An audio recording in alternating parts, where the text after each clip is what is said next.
Ola, son Iván e hoxe vou falar do libro de Camiño Peligroso. Este libro trata sobre unha nena e a súa familia. Un día secuestraron a nai e o pai tras isto desapareceu e non volveu a casa.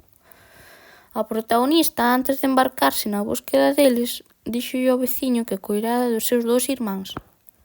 Logo desto marchou. Na primeira noite encontrouse con 3 homes. El, sen dicir nada, marchou. Ao seguinte día, foi camiño a unha vila. Cando se fixo de noite, encontrouse con un grupo de xente.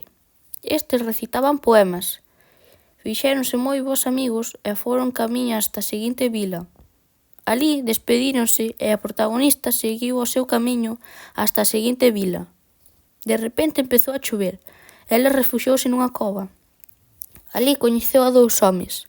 Estes parecían malos, pero salvárona dun xabaril cando estaba dormindo.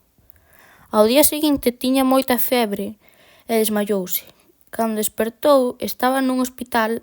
Alí había un cego moi extraño e unha enfermeira moi boa. Se quere saber o final, teralo que ler. Ánxela Loureiro é a autora deste libro. É unha escritora de literatura infantil e xuvenil. Fai diferentes xéneros literarios: teatro, novela, poesía, etc. Foi mestra nos centros e institutos de Ferrol e o Centro de Información e Recursos. Escribiu obras como Camiño Perigoso, en 2002, Viaxe de ida e volta, en 1996, Choivas de Ras, en 2016, etc.